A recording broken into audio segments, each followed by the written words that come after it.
Bueno, buenas noches. Agradecemos a los presentes por acompañarnos el día de hoy. Recordamos que somos estudiantes de la Universidad de Santander del programa de terapia ocupacional y esta charla tiene como fines educativos. El día de hoy hablaremos sobre la resolución 113 de 2020. El grupo está formado por JD Melissa Gómez Uribe, Karen Juliet Muñoz Rojas, María Paula Taras, Karen Daniela Habla, Dana Catalina Rodríguez. Para iniciar, queremos darles un pequeño concepto sobre qué es la discapacidad. Bueno, es un término genérico que incluye deficiencias, limitaciones en la actividad y restricciones en la práctica, donde indica los aspectos negativos de la interacción entre un individuo y sus factores contextuales. Para darles un poco más a conocer y para que entiendan un poco más este concepto, tenemos un ejemplo. Hay dos ejemplos. El primero es un niño que nace sin una uña. El que va a tener deficiencias, limitaciones en las actividades y restricciones en la participación, pero la será difícil. En cambio, un niño con dificultad para centrar la atención en las actividades escolares debido a los conflictos intrafamiliares también tendrá deficiencias, pero su principal conflicto será las limitaciones en las actividades.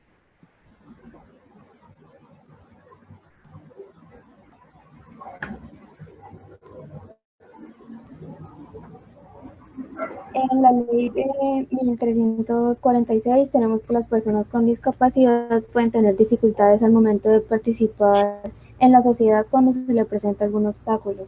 En la ley 1618 nos dice que garantiza los derechos de las personas con discapacidad mediante medidas como la inclusión y acciones afirmativas.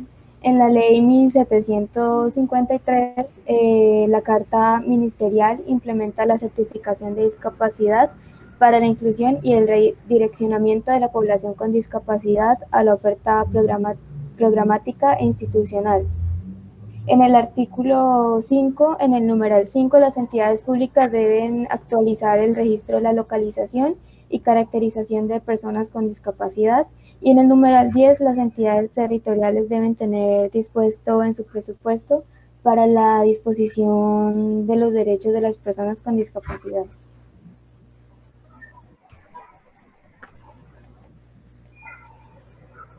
En el capítulo 1 tenemos el artículo 1 que nos habla de que la resolución busca aplicar la certificación de discapacidad y su registro de localización y caracterización de personas con discapacidad. En el artículo número 2 nos habla de que esta resolución se aplica a las secretarías de salud de orden departamental, distrital y municipal. Y por último, en el artículo número 3 nos habla de que para implementar esta resolución se necesita del certificado de discapacidad, el nivel de dificultad en el desempeño y el registro de localización y caracterización de personas con discapacidad.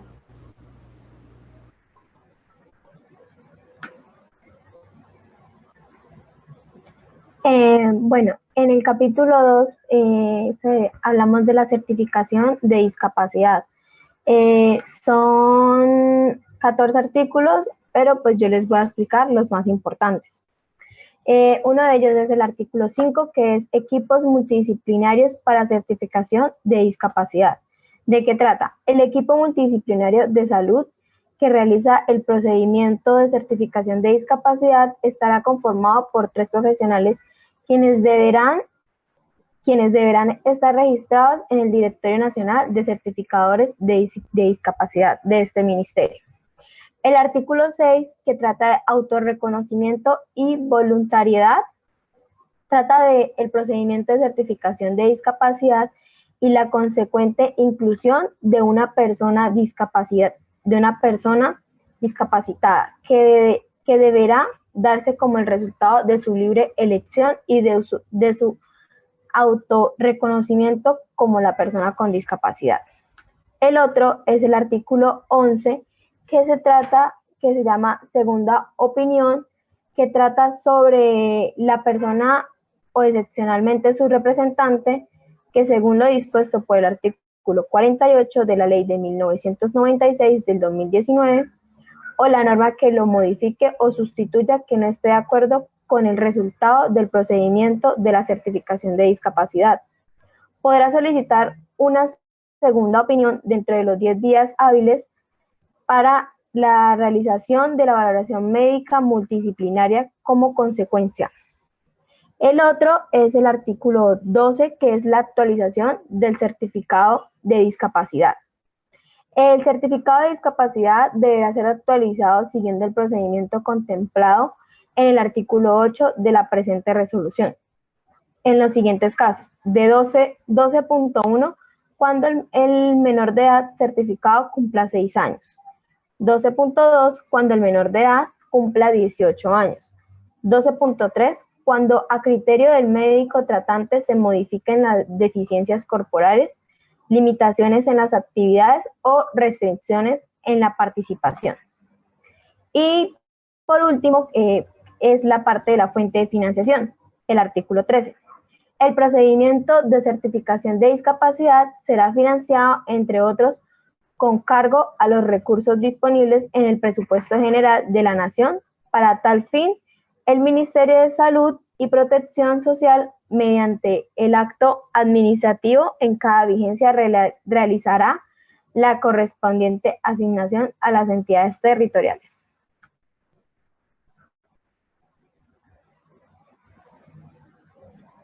Bueno, frente al capítulo número 3, el cual consiste en el registro de localización y caracterización de las personas con discapacidad.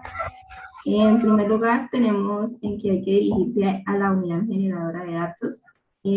Esto ocurre cuando el resultado del procedimiento para dicha certificación ya establece la condición de la discapacidad como tal de la persona, y esta información resultante irá registrada en la IPS, en la cual emitió el correspondiente certificado. En segundo lugar, pues tenemos la incorporación y la realización en el registro de la información correspondiente. Es decir, pues la información que se incorpora en el registro de localización, la suministrada va directamente por el solicitante o su representante, haciendo relación con el número de identificación, su lugar de residencia y pues la característica de los derechos en su entorno. También consiste en información que surja del procedimiento del certificado de discapacidad. En tercer lugar, pues ya podemos encontrar que al finalizar el proceso ya queda registrado en la base de datos. Seguido a esto tenemos, si ya estabas inscrito anteriormente, pues no debes olvidar actualizar tu información. Al momento de actualizar la información, los datos correspondientes a esta identificación deben ser de acuerdo a los que ya inscribiste, como el lugar de residencia, el autorreconocimiento y el ejercicio de derechos y caracterización del entorno para la vida. Y finalmente nos encontramos con qué fin se hace este registro de localización. La información suministrada se empleará para la realización y creación de planes y proyectos de políticas públicas con el fin de garantizar los derechos y pues cada persona pueda cumplir con un medio de priorización y verificación dentro de los programas sociales y que la persona se encuentre ya incluida como tal.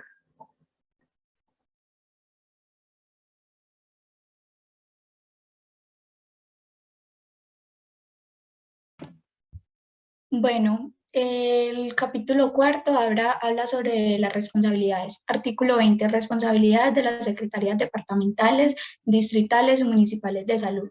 Se deben incluir en un plan de acción anual las certificaciones de discapacidad, incluir el certificado de discapacidad como requisito para el acceso a sus planes, programas y proyectos, asignar un funcionario de salud como referente de discapacidad y responsable del RLCPD, tener IPS disponibles para la certificación de discapacidad, brindar capacitaciones sobre las certificaciones, brindar información a las personas con discapacidad sobre los usos del certificado de discapacidad. El artículo 21 dice las responsabilidades de las EPS y de las entidades adaptadas. Estos deben garantizar a sus afiliados el acceso a la prestación del servicio que les permita la valoración con su médico tratante para la obtención de la historia clínica en la que se incluye el diagnóstico. El artículo 22 habla sobre las responsabilidades de las instituciones prestadoras de servicios de salud. Deben tener profesionales registrados en el Directorio Nacional de Certificadores de Discapacidad del Ministerio de Salud y Protección Social.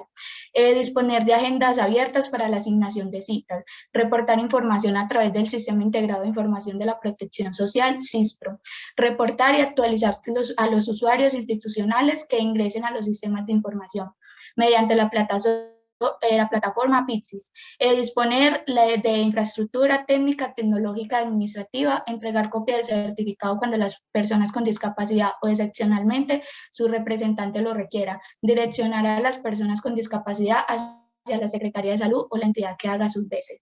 El artículo 23 nos habla sobre las responsabilidades de los solicitantes. Solicitar ante la Secretaría de Salud distrital o municipal la orden de realización del procedimiento de certificación de discapacidad. Solicitar al médico de valoración médica para establecer diagnóstico relacionado con discapacidad y solicitar ante la respectiva Secretaría de Salud la actualización del RLSPD de datos correspondientes a la identificación completa.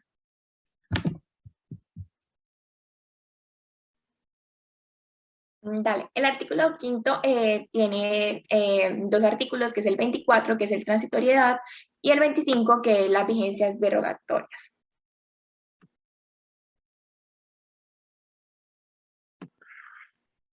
Bueno, el artículo 24 nos habla sobre las unidades generadoras de datos que continuará registrando a personas con discapacidad. El referido acto se expedirá previamente verificando el cumplimiento por parte de las entidades territoriales de los criterios de la asignación para que el efecto de expida esté en el ministerio. En cambio, el artículo 25 nos dice que esta resolución rige a partir de esta fecha de su publicación y es derogada de la resolución 583 del 2018. Y fue modificada por la resolución 246 del 2019.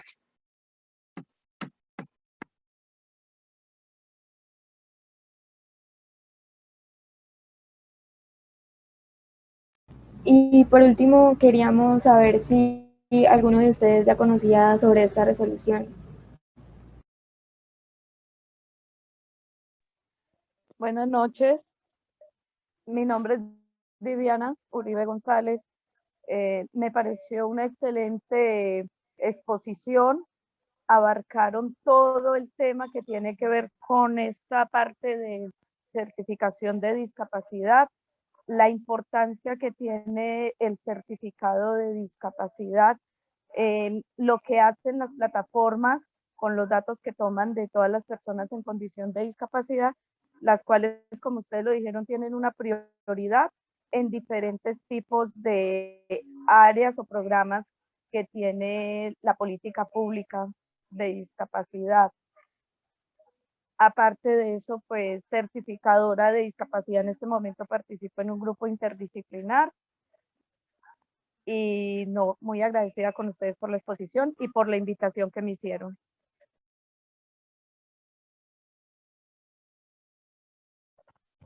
Bueno, muy buenas noches. Mi nombre es Emerina Tarazona. Agradecerles por la invitación y realmente felicitarles porque abarcaron los puntos de destacar en esta resolución. Es muy importante que todas las personas conozcamos que la persona con discapacidad también tiene elementos de protección, como por ejemplo en este momento el certificado de discapacidad que le puede servir para seguir evolucionando en la sociedad. De verdad que ha sido un tema muy importante y muchas gracias. Bueno, para finalizar, queremos compartir lo que dijo nuestra compañera en el chat, que es cierto, la discapacidad es un concepto que evoluciona y que resulta de la interacción entre las personas con deficiencias y las barreras